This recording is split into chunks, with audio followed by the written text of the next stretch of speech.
All right, good morning, everyone. We are going to go ahead and get started, and I would just want to thank everyone for being here this morning. Just a few more days to go until we get a little bit more of a relaxation break. Again, I just want to thank you guys for being here today.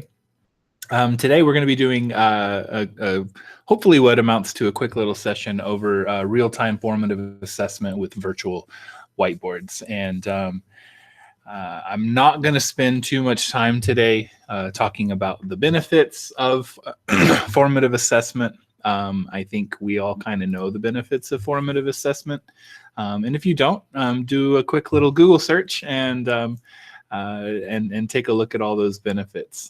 Just to be clear, there, as far as I know anyways, there's, two types of assessments that you can give: a formative assessment and a summative assessment. Summative assessment is going to be at the very end of the unit, or the formative assessment is the thing that you do as you go along. And so again, we're not going to spend too much time talking about what that is or the benefits of it. It is very beneficial, and what we're going to be spending some time today is looking specifically at virtual whiteboards and the benefits that they might have, and the usefulness that they might have inside of your classroom. So before we get started today, I am going to go ahead and link the sign-in sheet one more time. If you wouldn't mind going in and marking yourself as present today, and we'll go from there. So I'm going to share this tab. It's just a quick little agenda. Again, I didn't go into too much detail on this agenda, especially. We're going to look at these three tools today, and in fact, this first tool, Jamboard, we're not going to spend too much time at all. Miss Anita Chavez did a Jamboard session here just a few weeks ago. And so if you really want to know a little bit more about Jamboard, it's less useful for formative assessment, and that's why we're not going to spend too much time on it. But it is a digital whiteboard that I think everyone has access to. So I wanted to make sure that we got that out and ready to go, so that you could take a look at it. So if you want a little bit more information on that, I'm going to share my entire screen now. And if you can take a look at what she did by going to, we'll go to Alludo.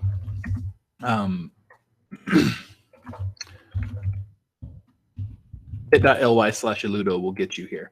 And so I'm going to sign in with my Google account, and I'm going to play the Cavern Crusade. And if you want to take a look at the webinar that she did just a few weeks ago, I'm going to go into this foundational skills and webinars section, go to the webinars for CMS section, and somewhere down here, there it is, from 10/14, she did a session over Jamboard. So it was about a month ago that she did that. So if you want a little bit more information than what I'm going to be providing today over Jamboard, then feel free to come and check this out. Okay, so one more time, I'm going to link it in the chat from here on. If anyone else sees someone come in, if you wouldn't mind linking that information.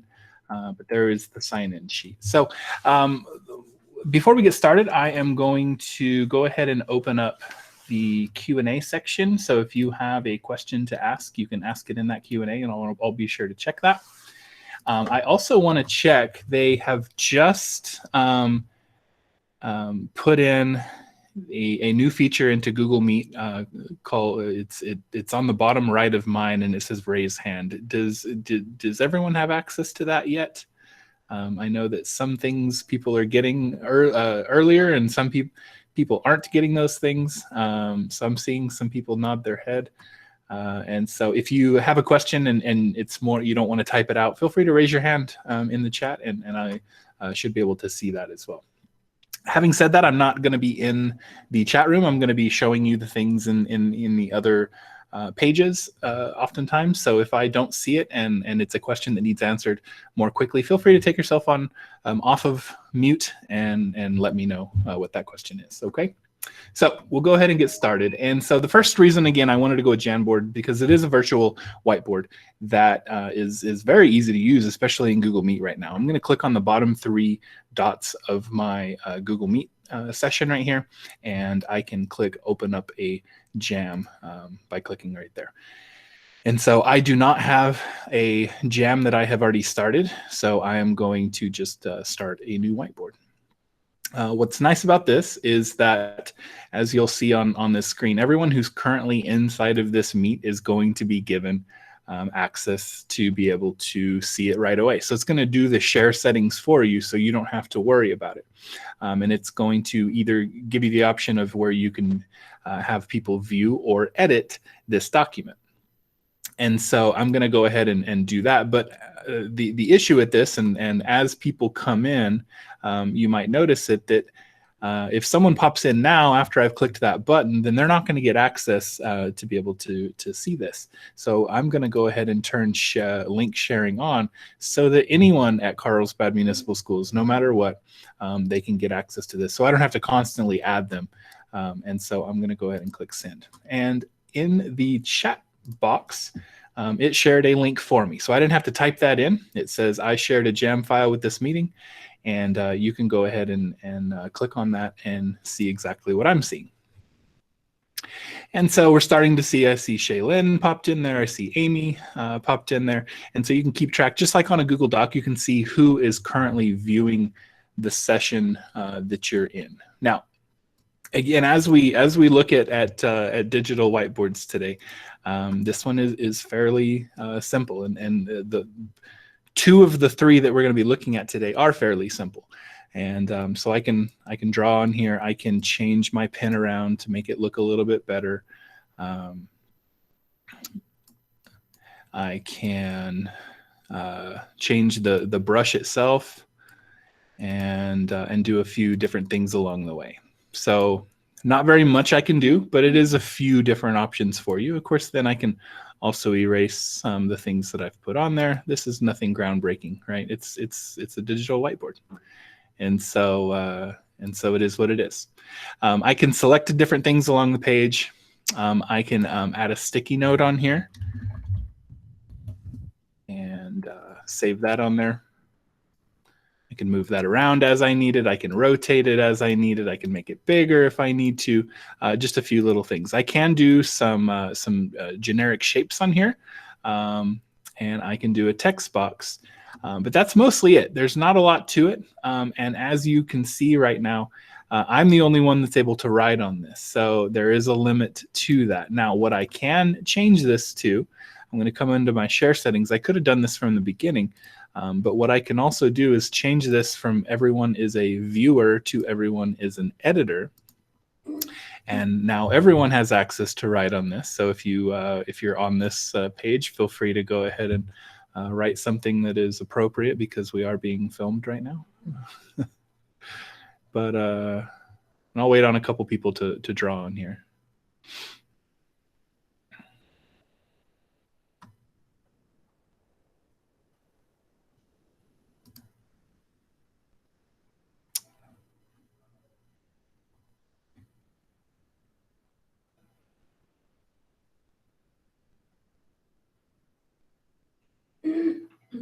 Steve, I still only have view-only access. Only? Yeah, I mean, I use Jamboards all the time, so it's okay. Oh, there we go. I see a few people writing now. I think it just took a little bit of time for it to actually update. Thank you. So as you can see, you can kind of hover over as people are writing, and you can see their picture of who is the one doing the writing. Having said that, you can't click on it and get more information. So it's a pretty small little, almost like a map location is kind of what it looks like. But there's not too much more information. I can't click on that to actually see who it is. And it's free reign. Now I can add some pages. So I can now go to page 2, and now everyone has access to 2 pages. If I wanted to do some setup before, I could give each person their own page and maybe put their name at the top so that they have a personalized, page for them to do their own writing on. And I think that's kind of an idea to get things going, but it is a little bit cumbersome. Now you can, if you have the same, period of class and you have the same 20 kids and they don't change, you can make a template out of this and kind of just copy this template over and over so that those pages always stay the same. The kids are always going to be on the same page number, and you can go at it from that angle. But there is still just a limit to what's happening on this. And so it's one of those things where it's a good start, but there's really no way to keep people on their own page. If a kid, is supposed to be on page 7 and they go to page 10 and just start writing all over someone else's, there's really nothing you can do. So this is a better one for, maybe if you're in a math class and you need to do some writing on a virtual whiteboard. It's very good. It's less about the formative assessment piece, though. It's more front-facing. So just kind of keep that in mind as we go along. So again, I'm not going to spend too much time on the Jamboard, but I do want to make sure, are there any questions? Or if you have been using Jamboard and maybe I'm missing out on a big feature, feel free and let me know.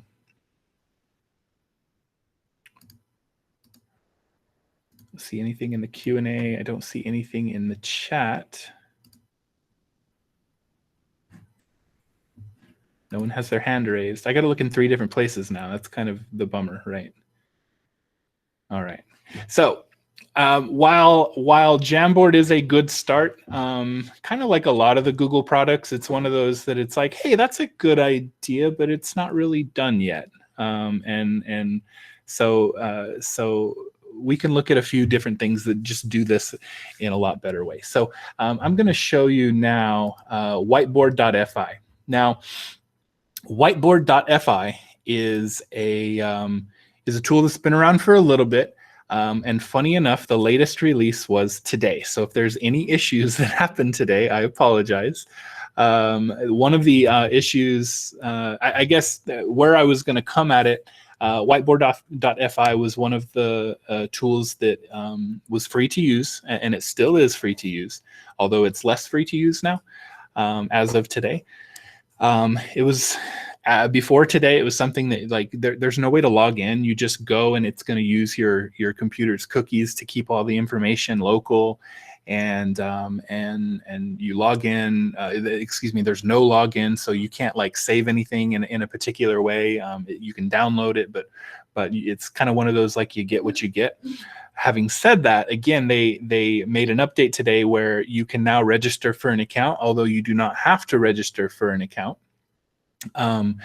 And so they've now added a pricing level. So I'm going to come down here. Everything that we're going to be going over today is part of the free pricing level. But there is a basic and a premium that just adds a couple extra features, like being able to invite co-teachers, being able to have a teacher account so that you can save your work. In fact, no, the saving of the work is, I think, in the premium. It's going to keep everything for you. And so this one adds a permanent URL so that the kids you don't have to change the URL each time. You can put it as a resource.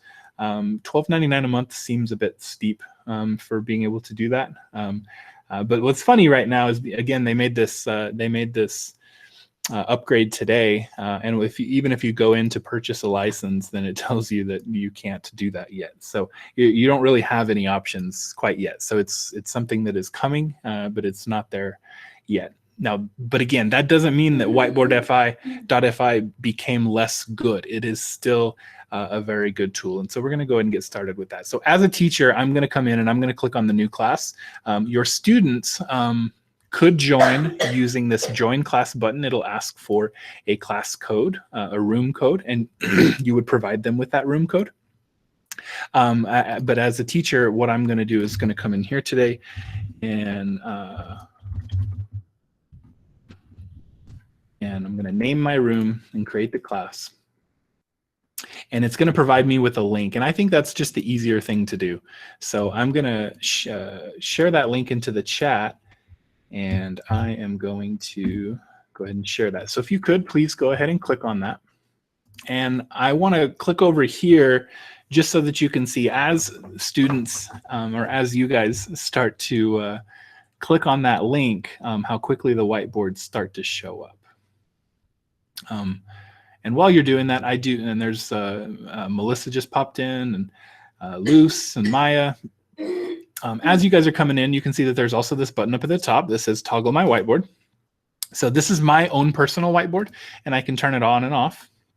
Of course, then everyone, you guys have your own whiteboard, and feel free to draw as you're waiting.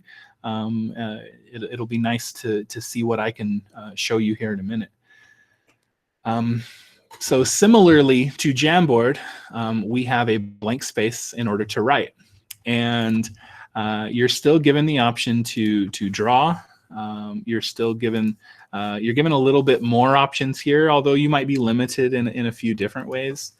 But I can draw right here. I can create lines, and it says click to place the first point of line, so it's going to draw a straight line wherever I might need it, and I can do multiple lines, or I can double click to end the line. Again, I can do shapes, although instead of one shape button, it's just telling me that I can do a rectangle here or a circle here, but I'm not given any more shapes. I have a text box.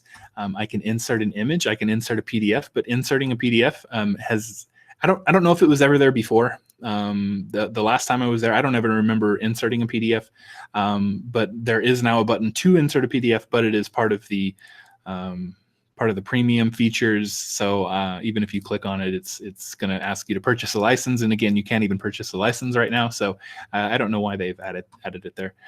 You can cut things, copy things, paste things. You can do some rotation, undo, redo.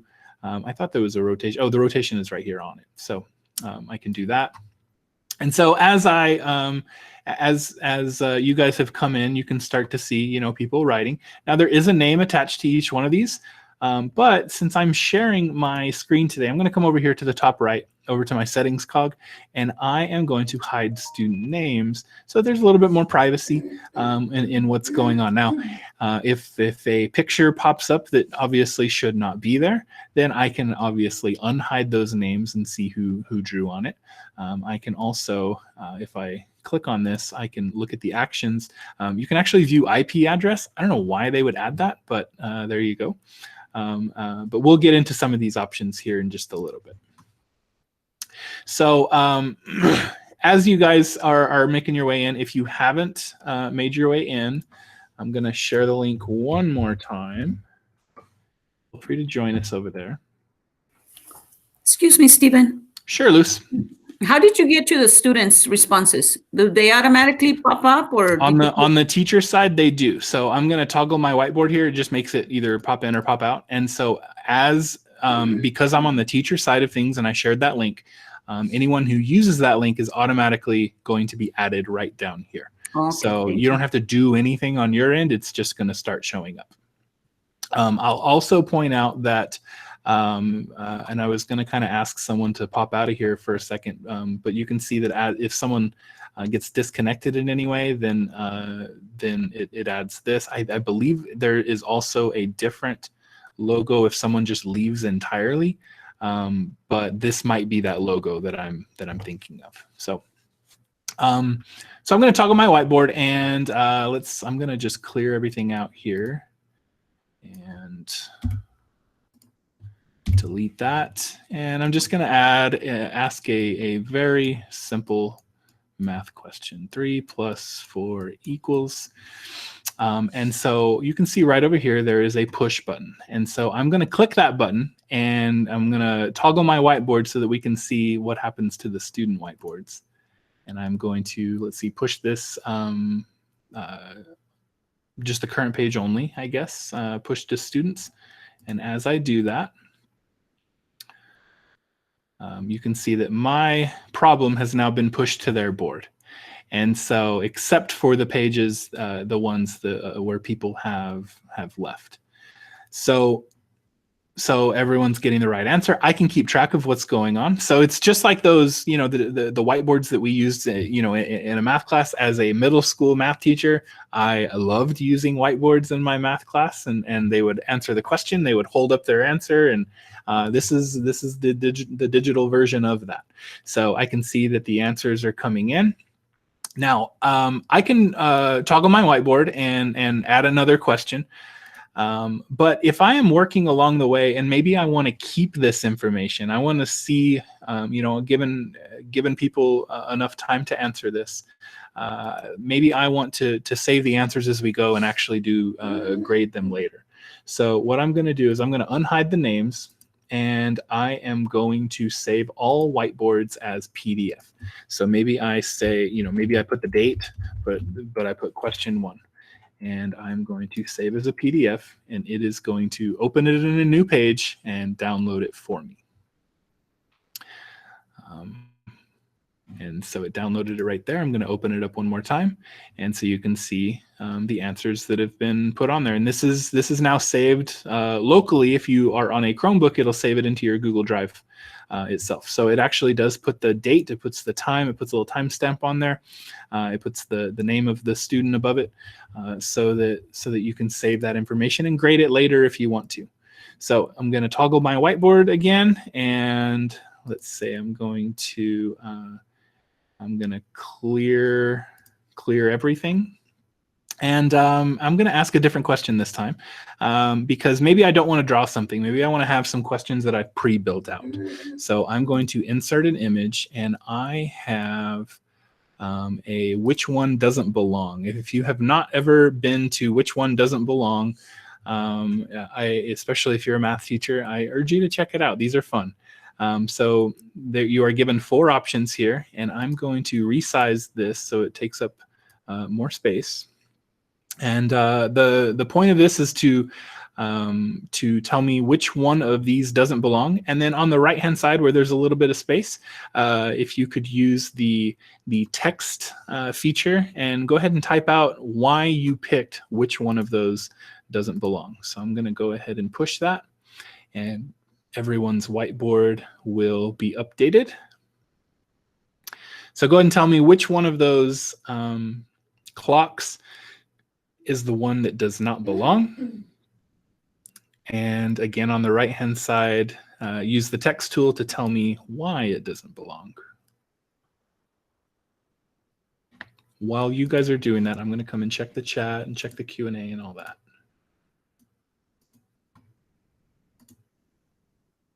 If you have any questions, now's a good time.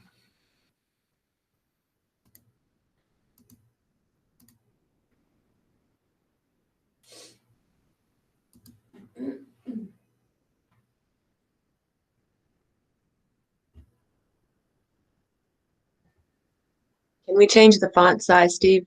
Absolutely. Can't figure it out.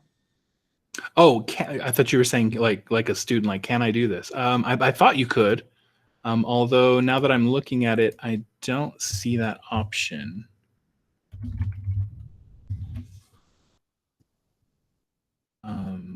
Yes, you can. So underneath, well, just click over into the Meet and you can see it on my page.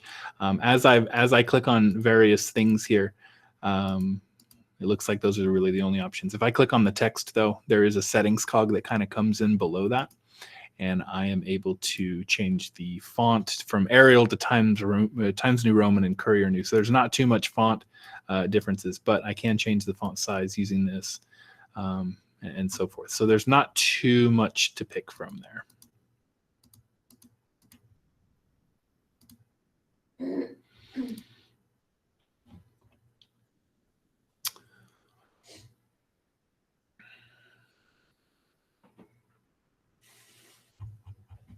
Forgot I was going to turn off, I was going to hide student names, so I'll go back and do that.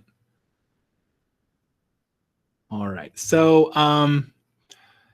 we could do it any way we want to, but I'm going to go ahead and just show off this one right here.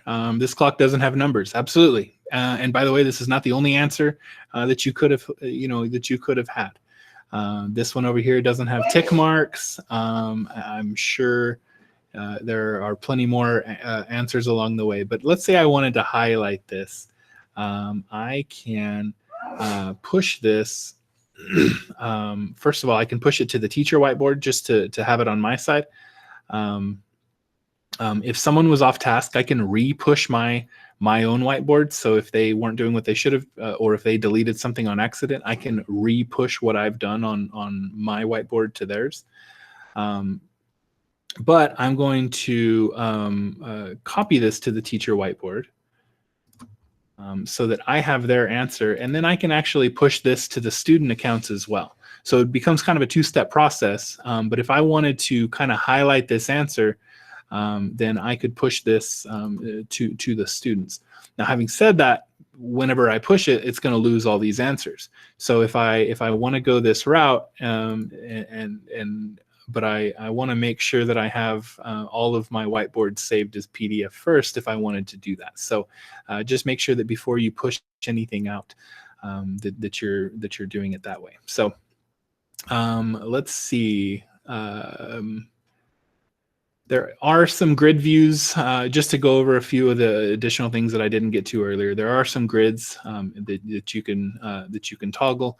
There's also, if you're a music teacher, you can put this on their boards as well.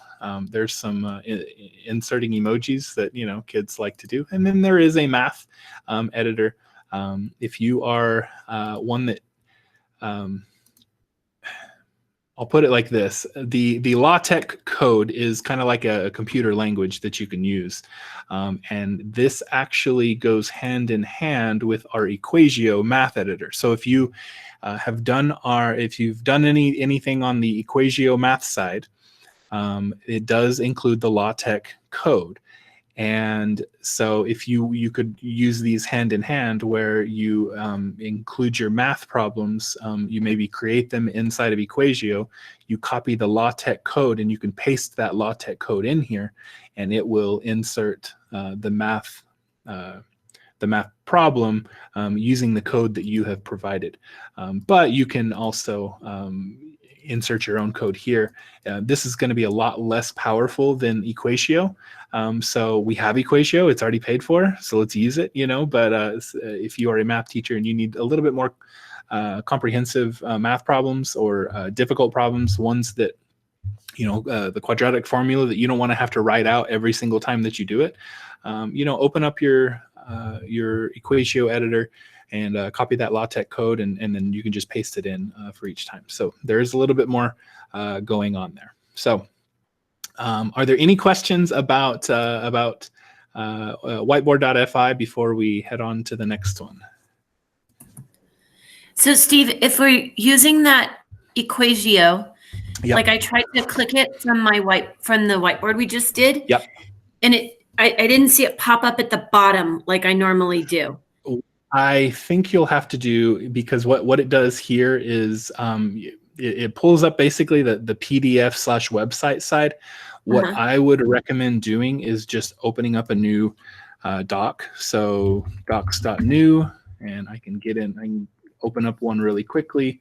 I can click on Equatio here and go into maybe my Equatio editor. I'll just do a real quick one. And I will put in, let's see, a formula for, here we go, the difference quotient. So now it's here, but I can click on the LaTeX editor, and I can copy this information into the LaTeX code site. So that is much smaller. There we go. And so let me turn that off. Well, is it going to let me? That's turn okay. it off? That makes sense. Okay, I just wanted to see how I was supposed to do that. So yeah, I wish that Equatio, came into this directly, but this is going to kind of treat it like the same way a PDF would. So you can actually you could also find, if you're using these already here, it will translate it for you. Let me turn that off. It was speaking into my ear. So you can use Equatio editor in this way to grab it if you already have it. But if you wanted to create your own and insert it, I would just open up a Google Doc as a separate tab and insert it in there. Hey, Steve, the feature I was hoping that would be there is the one where the teacher can write on the student, like individual student whiteboards live so they can see the work. Is that Sure. the feature in the premium package? It did say it is in the premium package. Now, again, that is a brand new feature for this one, and I have not seen that yet. Okay. Now, having said that, like if you wanted to write on someone's whiteboard, you still sort of could. I could, you know, if this person's is here, I can copy this into my whiteboard, and let's say, you know, good job. And then I could come back in here. Let's see which whiteboard was that. There it is. And I can push this to this student. But And they so can't see you actually writing live on it, correct? They cannot on this one, no. Okay. Okay. No. That's what I figured was in the premium feature once I saw that, but okay. And I believe you're correct, but I think they've kind of pushed out the ideas of the premium feature yet, and you can't actually try it out yet, unless you're like part of the beta, which I am not a part of. Jessica, how do you get an image back if deleted? There should be an undo button. Right here at the top, there is an undo button. If it doesn't come back though, especially for whatever reason, if it doesn't come back, you will probably just have to re-add it. If a student has to do that, they might have to speak up in chat and say, hey, I deleted this and it won't come back, and then you might have to push that image back to their page. When I push out, does the cue me that I'm about to lose all the student boards? There is no cue. There is no pop-up that kind of warns you. So it's just one of those things that you know that if you're going to push something out, everything's going to go away. Okay, let me make sure I mark those so I know that I've touched on them. All right, any other questions about whiteboard.fi? All right, again, you can, let me get rid of my Equatio editor here. Again, you can download everything whenever you're done, and it'll download only what's on the boards at a time. I didn't speak on this, so I should do that. There is a waiting lobby that you can put on, and what that's going to do is make it to where instead of everyone's board being created automatically, it creates a little toggle right here at the top that says someone is waiting to get in. And so that's how you would, so instead of everyone being able to come in, you could limit it to certain people. For the most part, you're probably going to be using this live and inside of a meet, so you're not going to worry about other people coming in. You can also lock the room if you're like a college professor that doesn't want anyone coming in during their lesson. You can lock that, and no one else will be able to come in after you've gotten started. I don't know why you would really do that aspect of it either, but you can lock it to where no one else can come in. There is some manual saves. When I tried this out, whenever I've messed with this, it did not work as I thought it would have worked. So, but it does make it to where the students would be able to save as they go along. But it does take away some of the power on your side. Obviously, this invite co-teacher does not work right now. It's part of the premium features. And then I can just clear all student whiteboards at one time. And we're left with blanks. And finally, I'm going to go ahead and close out the room, and that will make it to where they can't go back in after the fact. And so no problem. All right, so that is whiteboard.fi, and now I'm going to take a look at whiteboard.chat. So let me go. So this is, they're completely unrelated, by the way. They are in no way, just because they have whiteboard at the front of their URL, they are not created by the same people in any way. And big picture, I'll just kind of say this. Whiteboard.fi does a really good job. It's for the most part, there's really no kinks in the program. It does what it does, which isn't very much. It only has kind of the tools that it has, but it does what it does very well. Whiteboard.chat, I think it's a little bit newer, so it hasn't gotten those kinks worked out yet. but it is more robust in the things that it is offering. And this one is 100% free as well. You do not have to have an account, although you can have an account on this one as well, to where you can keep things saved, and you can go back and take a look at what people have done. But again, there's some issues that I've seen pop up on this one that don't pop up on the other one. So this might be one of those things where you, if you are really, really needing to get student work and you need to see it, whiteboard.fi is going to make sure that happens.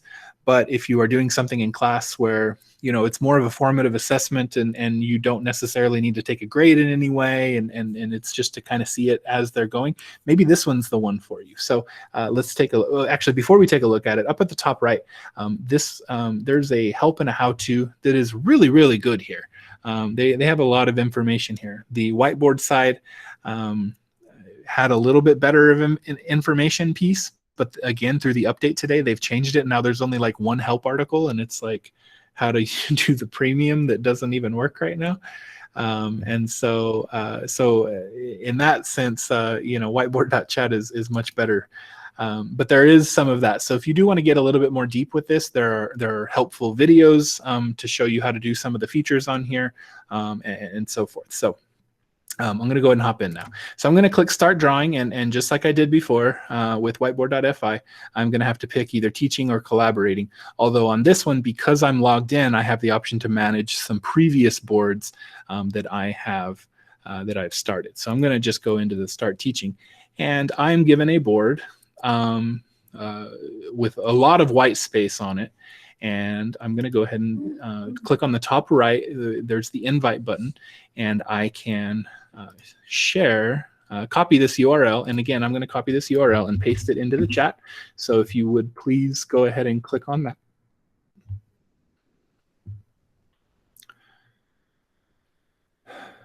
I'll also say this while you guys are getting in. With whiteboard.fi, it says that there is a limit to about 50 people that can be on, 50 students that can be on at a time. They say that there's not exactly a limit. It's not like it caps it at 50, but performance starts to go down after there is more than 50. I have looked around at whiteboard.chat to see what limit exists over here, and I can't find anything. That doesn't mean that there's not a limit. That doesn't mean that you're not going to start getting performance, you know, downgrade after so much time. But they don't explicitly say what that limit is along the way. So now with this one, I'm just going to kind of give a broad overview. On the left-hand side, you're given some icons. So instead of at the top, these are along the side. They're just icons right now. If you hover over them, it tells you what they would do. But if you click up at the top left, you can get a better understanding. It kind of pops it out, and you can read what they have available to them. So not all of these buttons are going to be on the student side. But a lot of them are. And so the one thing that I'll point out is while most of these buttons are just what they are, like the clear button, if I click Manage Book, I'm actually given a lot more things that I can do over here. Same thing if I click on Tools, then I'm given a lot of different tools off to the side. So even though there are only 10 or 12 or 15 buttons that are on this page, there's actually a lot more things that you can do along the way. Along the top, let's see, oops. Along the top, I'm given the opportunity to name this board. So PD on Virtual Whiteboards. So I can name this board. And I'm given my own options of some color choices. So if I wanted to click on this, I could change my color to blue, and you notice the entire page turns to a different color as you change your own page. But I'm also given this pop-up along the right-hand side that gives me math buttons that I can scroll down and see a lot of them, as well as a drop-down for a lot of different things that I can add in. So, I mean, there's little Halloween things. I could add a witch hat. There's all sorts of fun little things that are included with this. There are This button here is going to tell you, I believe it's like a raising your hand feature. So if you have a question or something that they could raise their hand. There is a timer feature. This timer feature doesn't turn off drawing in any way. It just kind of adds a timer to everyone's page. And as it gets down to 0, it just kind of rings and then doesn't really do anything after that. So, you know, it is what it is. There is a settings cog at least on the teacher side that lets me change some settings along the way, as well as making it to where maybe only logged in users can join the board. So there's no anonymous, anyone anonymous, they would have to log in order to do it. And just a few other things. I can invite a co-teacher to this, and I don't have to have a premium account. In addition to that, I also have some 3 dots here that takes me to the help. It also can open the class boards. And so if I do that, then I get all my participants here. I can see everyone that's joined, and I can click on anyone. So if I click on Luce, it's going to take me to Luce's board, and I can see what she's doing. But I'm not limited to only seeing one board at a time. So that's where this bottom section comes in. I can click on this grid view, kind of just like I did on the whiteboard.fi, and I can see everyone's page at a time.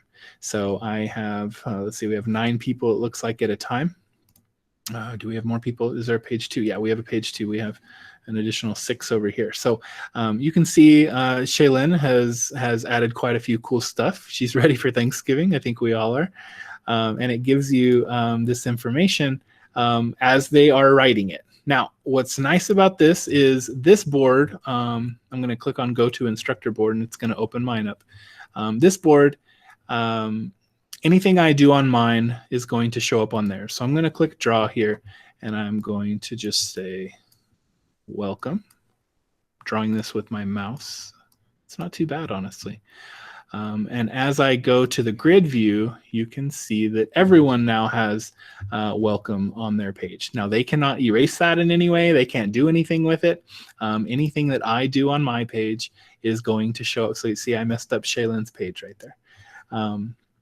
And so anything that appears on my page is going to appear on their page. But you can do some pretty fun stuff. You can still insert images. Let's see, manage book. No, images is down here. So I can upload let's see. Let me go to my book here. All right, upload a file. And just like I did before, I can upload different pictures. So this time, instead of a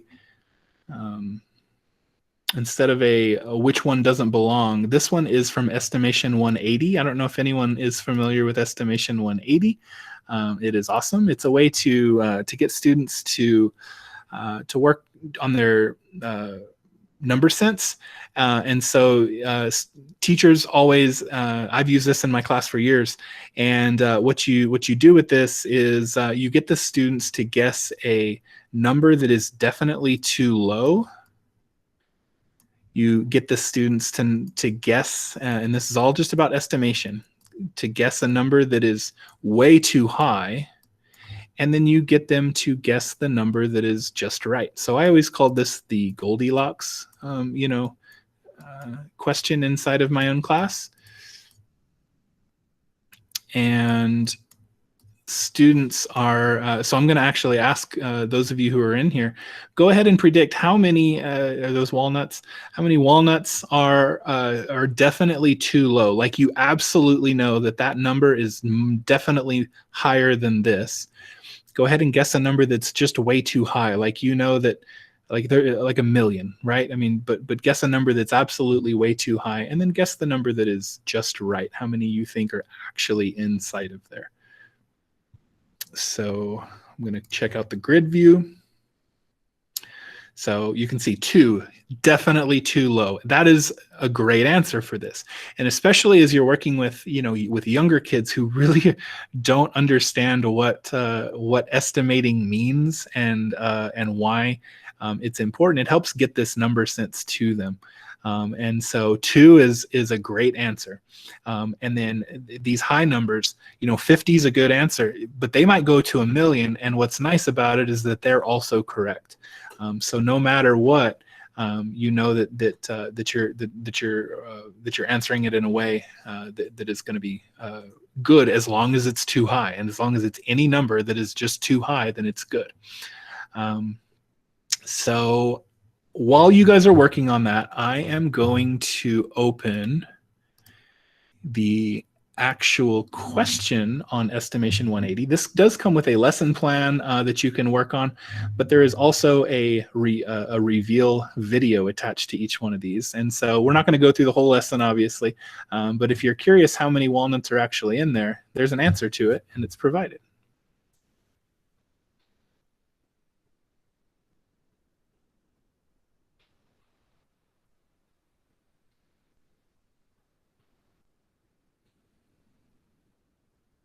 All right, so we're going to give it 1, 2, 3, 4, 5, 6, 7, 14, 21. Looks like maybe about 28. So if your just right answer ended up being 28, then you are in the right spot. So I always love those problems. It's a quick way to kind of get people started inside of the class and go from there. So it's good. So having said that, what's nice about, and this isn't an Estimation 180 training, but what's nice is they kind of build on each other. So if I go to the next day, now it's saying how many almonds are in the new container. So now we know that in this container there was 28, and so now using this information, now we're going to guess how many is in this container. And so again, I would ask, well, what's a number that's too low? Well, 28's too low because I know that 28 is here. And man, what's too high? Well, 1,000,000, 1,000. Well, how much lower can I get before it starts being like kind of makes me nervous on am I getting too close? And then what's your actual answer? So I love Estimation 180 for those reasons, just to get some number sense involved. There's some good stuff in there. So I'm going to go ahead and clear the board for everyone, and we're going to see if it works.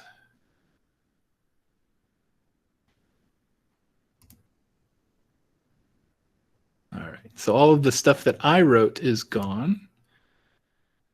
Yeah, and it left everyone else's stuff. So that worked. It didn't pop up right away. I had to change the page, but it did pop up for him. So just going over a few of the things over here.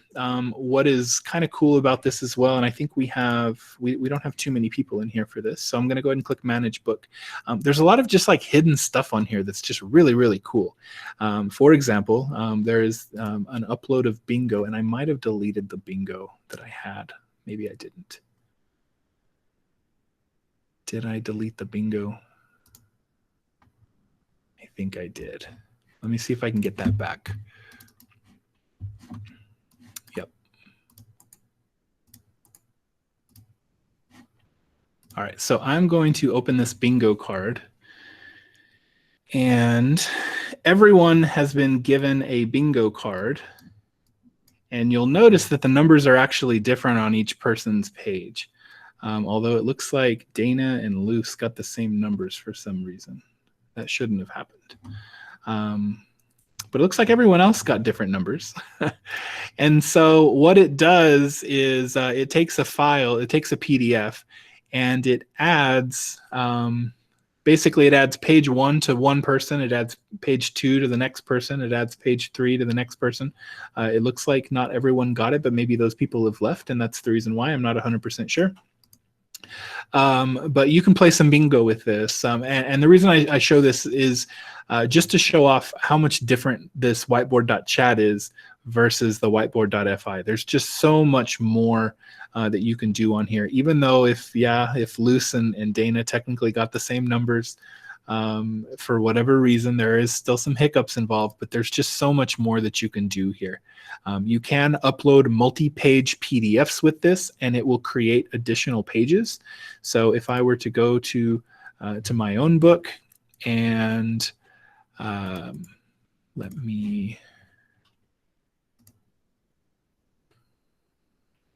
let's see. I feel like this isn't the right thing to click on. Upload linked PDF. No, that's just a link. No, it's not letting me get out of there.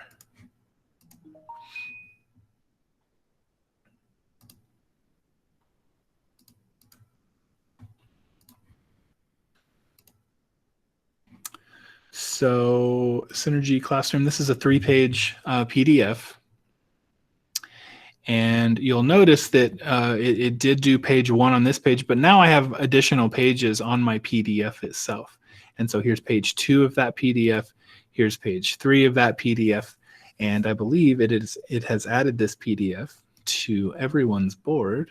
Yep, because it had it, because I had everything turned on to do that. So I can share PDFs with them. We can annotate these PDFs together if we wanted to do that. If we just wanted, you know, instructions for today's work, you can have the instructions built into a PDF or inside of a Word document or something like that, and you can save it out in that way.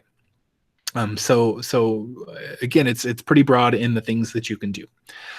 There is some animations that you can do. I just haven't figured those out. I haven't had enough time in this program to really work on it, but if you want to check that out, feel free to. You can add photos. You can move and resize. You can select something and just to help you kind of move and resize it. Again, there are some tools. There's line, arrows, circles, rectangles. You can add notes. You can add rich text. So, you know, on the other one, it was like you can do text, but you only really have 3 different options of what you can do along the way. This one gives you a lot more options. You can also add links and YouTube videos directly into this. So I'm going to show that off really quickly. Just going to pop the first video that I can see.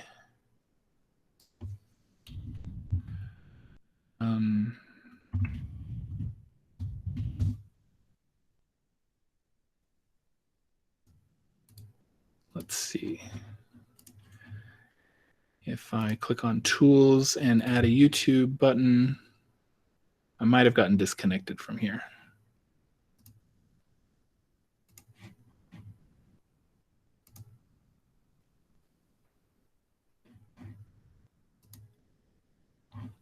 Sorry, I'm clicking on the wrong thing here.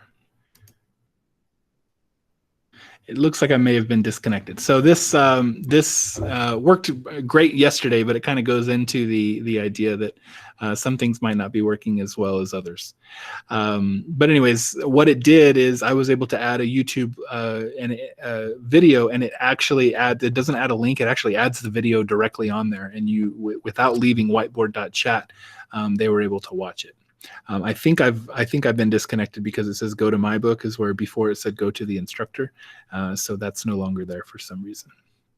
So I'll let you kind of take a look at this stuff. Over here, there are also some poll questions that are on here. I haven't messed with this too much. But what it does is it adds it along the side over here. I think if you're actually going to do a poll, you're probably going to want to do that inside of Google Meet. It just does a better job. It also says that there's a video call here. I have not been able to get this to work. And again, I don't think it's probably a good idea to use the video call on whiteboard.chat whenever we have a Google Meet that is up and running that's good. So with those things in mind, there is a lot to this, and this is probably a 1-hour tutorial just to get everything going just on this one program. But I wanted to focus on it today to look at the differences between whiteboard.fi and whiteboard.chat and all the different things that are available to you as teachers to the students if you wanted to go that route. All right, can you save it for a presentation, or is this on the fly as you were teaching? With Whiteboard, with both of them, you can save things that you know that you're going to bring in. With whiteboard.fi, you can save an entire presentation, which I didn't even go into. If I go into my manage of the boards here, I can see all the presentations that I've done in the past, and if I wanted to pull them up, I could. So I could do something completely on the fly as I've done, as I kind of did this morning. But you can absolutely create something prior to, and maybe create it as a template so that whenever you are ready to teach it in class, and if, especially if you're in middle school or high school and you teach the same lesson over and over, that you don't have to create everything on the fly, that you have something that's ready. Let's see. Can you all set up some PD where teachers can tinker with the things such as using on other students? So this is something I'll kind of add right now. Each teacher, we don't really put it out there because we don't have too many accounts. But if you are wanting to kind of tinker with something using a student account, well, for one, you do have access to actual student accounts. There's certain things, like if you wanted to tinker with the Envision math program, we couldn't create a dummy account to do that. And I didn't read the rest of your question, Aaron, so I apologize if I'm kind of off on this, but I think this is important too. If you wanted to tinker with something, for example, on Envision Math to see what the students are seeing, you do have access just to log into the actual student's account. In Mohawk, if you log into Mohawk, you can see the student username and the student passwords. Just log into one of your students' accounts and just see what they see. Now, obviously, we want to be mindful of their privacy and all of those things, but at the same time, there is a benefit to those being the district accounts, and we do have access to get into those accounts if we absolutely need to. So you can take a look at any student inside of your classroom and see what they're seeing inside of Envision. Now, having said that, we've also created 5 separate dummy accounts, the actual dummy accounts that are pretty much just wide open for you to take a look at. We go in and kind of wipe those accounts every now and then just to make sure that nothing's being kept in there that doesn't need to be kept in there. And I'm going to put that information in the chat. So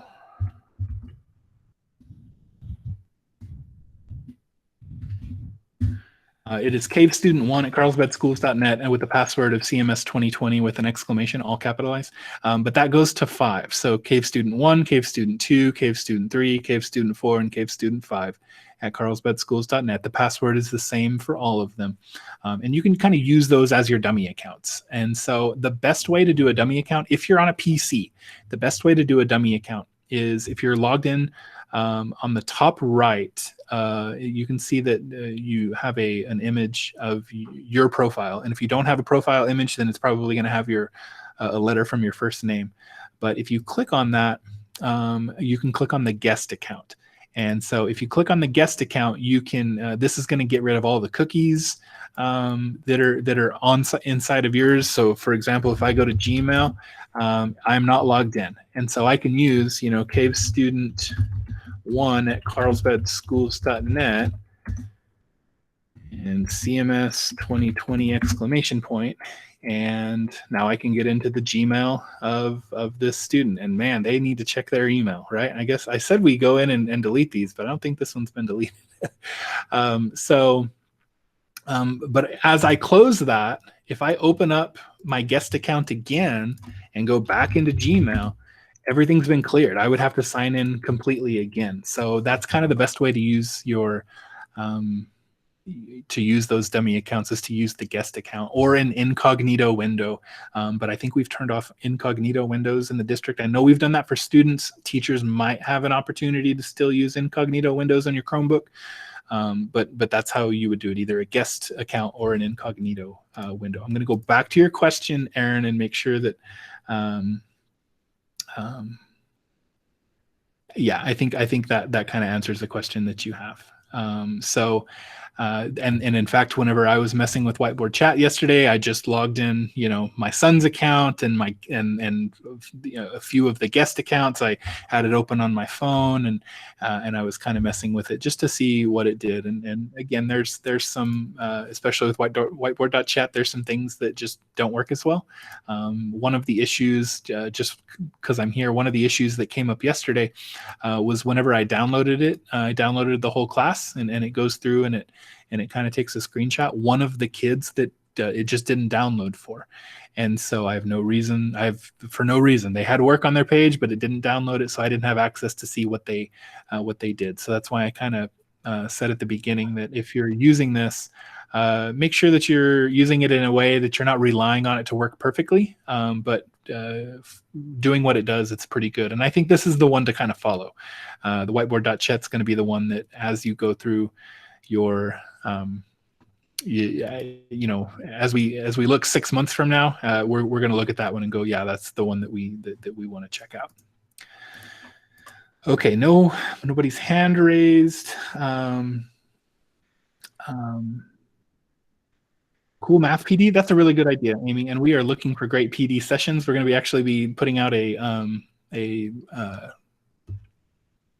survey probably at the end of this week to ask what additional PD that we can help with, and doing just good, nice, interesting, cool math things is probably one of those things that we can do. But I am out of time, ladies and gentlemen. And as always, I apologize for you having to listen to me for an entire hour. But if you have any questions, please put it into the chat or just hang out for a couple minutes. I just want to thank everyone for being here this morning. I hope you got something out of it. I hope you got a tool out of it that you can take into your classroom.